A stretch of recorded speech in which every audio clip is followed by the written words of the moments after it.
సరే చెప్పు, ఏం డౌటో చెప్తా. క్లోజ్ చేసి ఇస్తున్నావేంటి? ఏ చాప్టరో చెప్పు. ఆ సబ్జెక్ట్ మొత్తం డౌటే.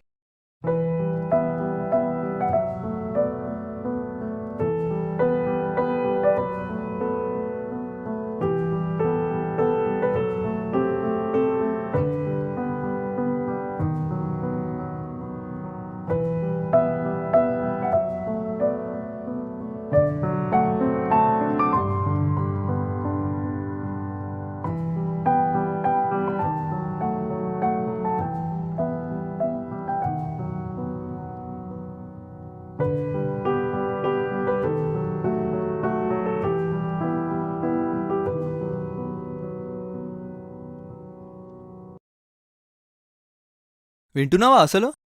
కొంచెం విన్నా. ఇలా వింటే రేపు ఎగ్జామ్ ఎలా రాస్తావు? అసలు నాకు ఎగ్జామ్సే లేవు. అయినా ఆ సబ్జెక్ట్లో నేను టాపర్ని. మరి సబ్జెక్ట్ రాదు, ఎక్స్ప్లెయిన్ చేయి. అదంతా యాక్టింగా? అంటే మీ ఇంటికి రావచ్చు, నీతో టైం స్పెండ్ చేయొచ్చు అని అలా చెప్పాను. అయినా పర్లేదు, బాగానే ఎక్స్ప్లెయిన్ చేస్తున్నావు.